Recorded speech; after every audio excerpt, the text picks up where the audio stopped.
একটা আমার শরীর সব খারাপ। স্টাইল। আরে আমি পারবো না। আমি বিয়ে বাড়ি যাবো। ওকে গার্লস, তো কেউ বিয়ে বাড়ি কেউ বাড়ি, সব কথা ইগনোর করে চলে যাচ্ছি মোহন মলের রুফটপ ক্যাফেতে। একটু সেলিব্রিটি মনে করে দিলাম নিজেদের। রবিবার সন্ধ্যাটা কি এমনি এমনি কাটানো যায়? আগের ব্লগেও বলেছিলাম যে রবিবারে যখন কোনো প্ল্যান হবে অবশ্যই তোমাদের তুলে ধরবো ছোট্ট একটা মিনি ব্লগ।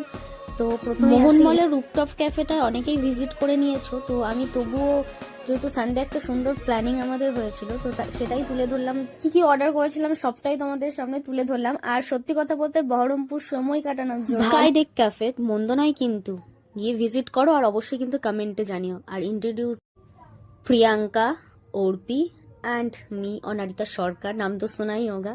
যাই হোক, ইয়ার্কি মারলাম। আর অবশ্যই আমাদের কেমন লাগছে সেটাও কিন্তু কমেন্টে জানাবে। আমি কিন্তু প্রত্যেকটা কমেন্টের রিপ্লাই, যারা তো জানোই তারা কমেন্টে অবশ্যই জানাও, আর যারা যাওনি তারা অবশ্যই গিয়ে ভিজিট করো আর আমাকে কমেন্টে জানাও যে তোমাদের অ্যাম্বিয়েন্স কেমন লেগেছে আর ওখানকার খাবার দাবার কেমন লেগেছে। Must try white sauce pasta, যেটা জাস্ট মুখে লেগে আছে এখনো। এটাকে ভালোবাসা এই নেই। একে অপরকে ভালোবাসা দিয়ে দেখা হচ্ছে পরের ব্লগে।